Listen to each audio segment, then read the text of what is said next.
really upset people. Yes. Try to find an authority figure to complain. Mm-hmm. So speaking of iconic popular figures, was Andy Warhol's work an influence on developing your work? Very much so. I did a magnificent painting of Andy Warhol on plexiglass, mounted on a blue canvas. It had a real cool look. Since then, I've done even some computer-altered paintings using his image, and then I incorporated him into the abstraction behind realism series. So do you ever envision your work becoming completely three-dimensional, or coming out of the paintings much more three-dimensionally? Are you over at Cynthia's? Right now, I'm very satisfied for what I could accomplish. I will be over there in a little bit. This way, I mean, otherwise I'd be probably in competition with holograms and things like that. And whereas now, there's a kinetic aspect to my work, and when you do move around it, things shift. So right now, I think that's the biggest attribute to the work that I'm doing.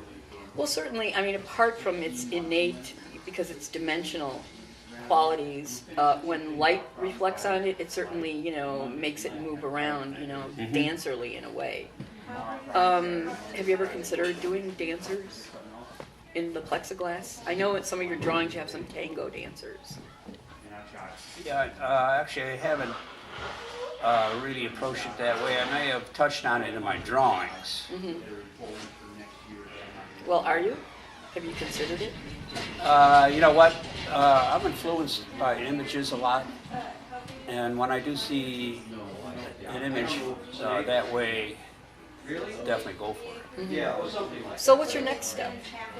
Where do you see your work going towards? Well, one thing that, is I have evolved the drawings, which I call my emotional drawings, multiple people situations. I've taken that into the painting background series in a large scale, and added wording in the back.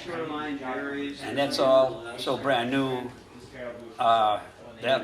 That is the major work going down in Miami. And so I feel that I've got a good body of work that really needs to be seen by people. And I'll just make my decisions as they happen.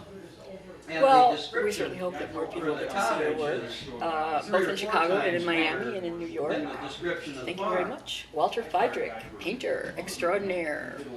I thank you for the interview. They go.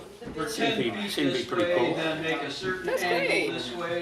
I was thinking, but I didn't want to ask you because I had a feeling you were going to say, I don't know, like we should give the website for Morpho and David Leonardis. Sure. So they could go to it and see the work, or at least call them up if they want to buy it. Yeah. But can you at the end of it flash some imagery of some of his paintings? I could flash the website. That would, but I mean the actual paintings. Yeah. Because we don't know if those guys actually have any work. Yeah, that's right. So we should do it right there because people are lazy. They Sure. might not go. That's true. That would be so great. Yeah. Definitely, because you could get a bunch of stills and put it on video format. Yeah. Well, that's your job now. My job is done. Okay. Cool. Okay, let's hang this up before we break it. Okay.